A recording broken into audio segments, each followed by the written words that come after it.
Hey, what's going on, guys? My name is KarQ, and welcome to this new series where I answer random Overwatch questions that wouldn't need a dedicated video on its own. More specifically, these are going to be questions that you may have always wondered about and never had a definitive answer for, and you couldn't find them online. So I'm going to be answering questions I see on Reddit, my Discord, my Twitch chat, and we'll see where this goes from there. Alright, let's get started. So the first question I get asked a lot is, why is Moira so popular right now when previously everyone considered her trash outside the first version of GOATs? In my opinion, I think Moira was hard to play in the past because of two heroes, Ana and D.Va. With D.Va, she was able to eat every single Moira orb, which completely shut down that ability. And with Ana also in the meta at the time, she was able to anti-nade targets very easily, and that would shut down Moira's healing portion. So she can't orb, she can't pee on people, she was just not very effective. However, now that Orisa Sigma and Double Shield has become a very popular tank lineup, there's no more D.Va. Therefore, Moira's orbs always get full value. They pass through the enemy double shields, her coalescence pierces through it all, it can reliably get rid of supercharger, and her own teammates tend to play double shield, which means her teammates tend to clump up together and group up, which allows her to heal her team, and get a lot of value from that heal spray in close quarters.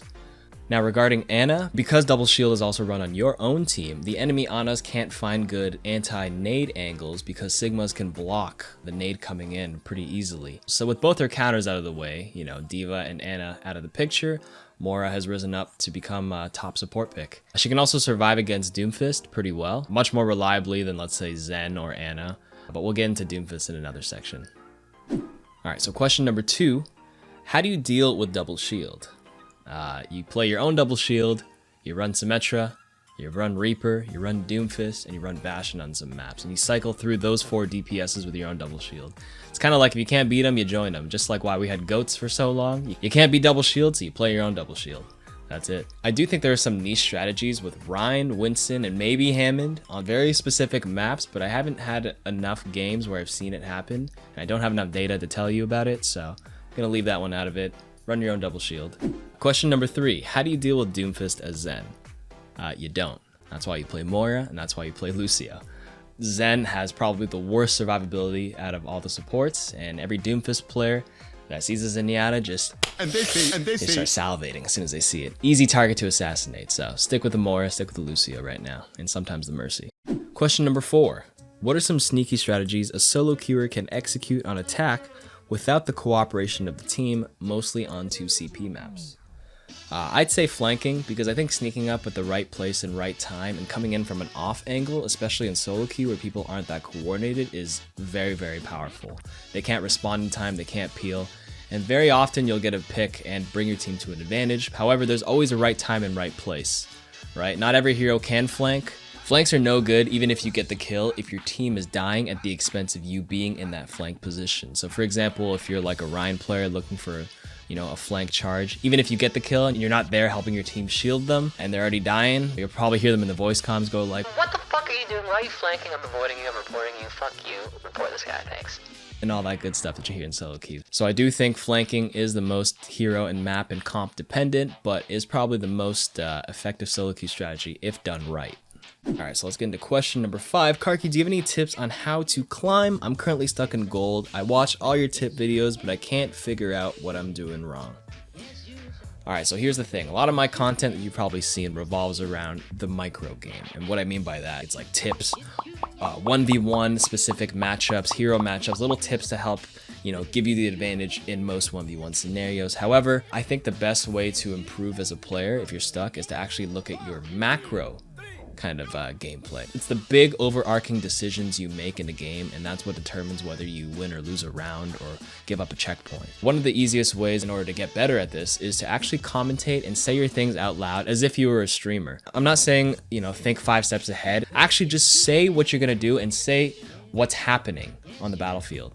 So let's say their Orisa's coming up, their McCree is coming up the high ground to the left side, I'm gonna be moving to the left, I'm gonna try to discord this McCree on the left side and challenge him in 1v1. And what you often find when you say the stuff out loud is that you'll catch yourself before you make stupid decisions. Let's go back to that Zen example. Let's say I go up to the top left. I want to go flank and Discord and challenge that McCree. But because I've said that out loud, I'd hear it out loud and I'd be like, wait a minute, maybe I shouldn't be going up here. I should actually stay with my team because I have Transcendence, so I can use it in case there's Zarya grabs. Because if I'm off flanking, I won't be able to heal them in time. That's no good. So you'll catch yourself before you make these big mistakes and, you know, prevent yourself from losing rounds, checkpoints, like I said. And that's ultimately what determines whether you climb or fall down in the ranks, right?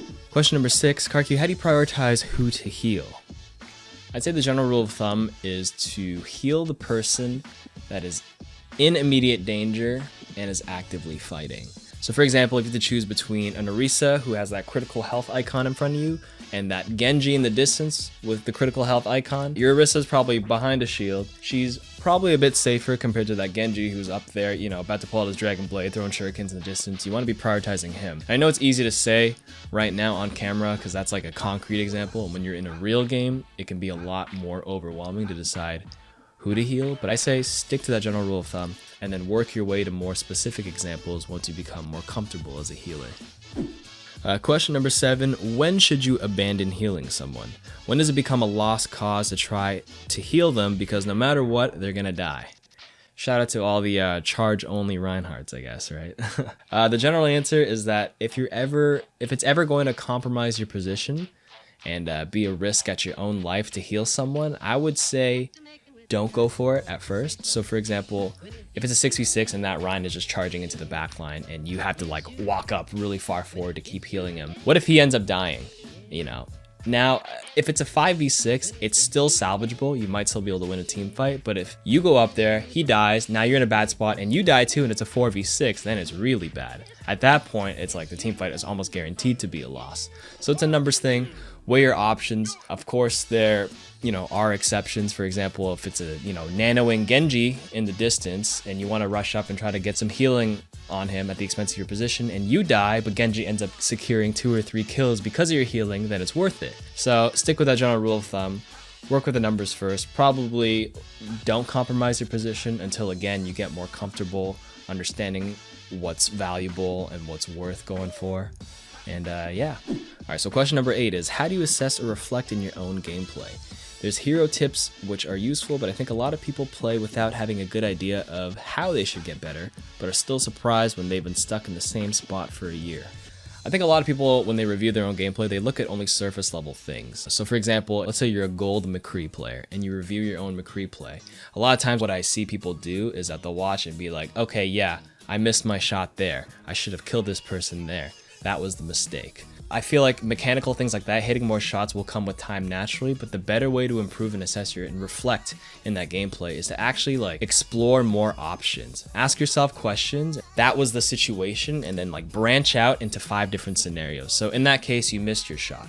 So what other possible options were there? Maybe you should have repositioned, should you have changed targets, should you have turned around and flashbanged and protected a squishy hero in the backline? And then imagine a scenario where you did hit those shots, and then you should be like, okay, who would be my next target? Where should I reposition after this fight based on, you know, the resources I had available? Once you open up your mind to all these options, you'll start learning how to value what's better and what's more optimal. Once you do that, you'll honestly improve way faster than just, you know, nitpicking on hitting shots and little mechanical things like that. I also think that when watching your own gameplay and you win a team fight, people just watch it and move on but don't give much thought to it. But even if you win a team fight, that doesn't mean that there weren't mistakes in there. I think there are always better options available. So for example, even if you won the team fight, you had 2 people alive, could there have been ways where you won the team fight with all 6 alive? Because with more people alive, winning that team fight with flying colors means better ultimate economy and generally an easier game. Think of all the possibilities, even though you won the fight. What could you have done better despite winning that fight? So don't look at just losses. That's basically the idea I'm trying to get across here. Alright, so for question number 9, how do you stay motivated to play ranked when you keep losing? I'm actually suffering from that right now. I'm on a terrible losing streak, and honestly, you cannot expect to play a competitive game without losing streaks. For every winning streak, there's an equal and opposite losing streak. That's some Sir Isaac Newton shit. People tend to forget about the win streaks and only dwell on the losing streaks, and I look at it this way.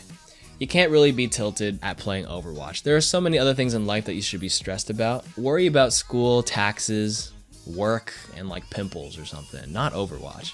Because people who go out and play intramural basketball or volleyball at their local community center or something, right? It's a competitive game, but at the end of the day, you shake hands, say GG, and move on with your life. Same with Overwatch. For 99.9% of you guys, you're not going pro, and Overwatch doesn't put food on the table. So there's no harm in losing games. You play it to have fun. That's really it. For that 0.01% of you guys, maybe your SR, will help you get scouted to go pro and potentially make Overwatch a career. For the vast majority of us, just play and move on, man, and enjoy the game. And for question number 10, I think I'll leave every last question of this series as a more personal one to get to know me a little better. What would you be doing if you weren't a YouTuber? Honestly, I have no idea. I have a degree in kinesiology, but I really only went to school to kind of please my mom because she supported me financially through it all. Nathan KarQ&A. And I come from an Asian background, so finishing school is like a huge milestone in our culture. So I did it for her.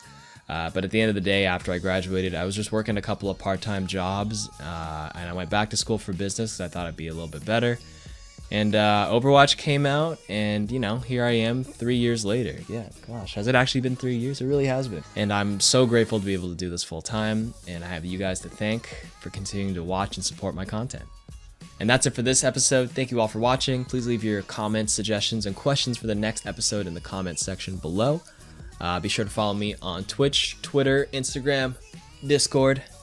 Leave some questions there. I'll make a post about it, and we'll put that in the next episode. Give me a thumbs up if you like it, and if you don't like it, let me know. And I'll see you guys next time. Peace. Hey, what's going on, guys? My name is KarQ, and welcome to my new Overwatch series. Hey, what's going on, guys? My name is KarQ, and welcome to my new series where I answer your Overwatch question. Fuck.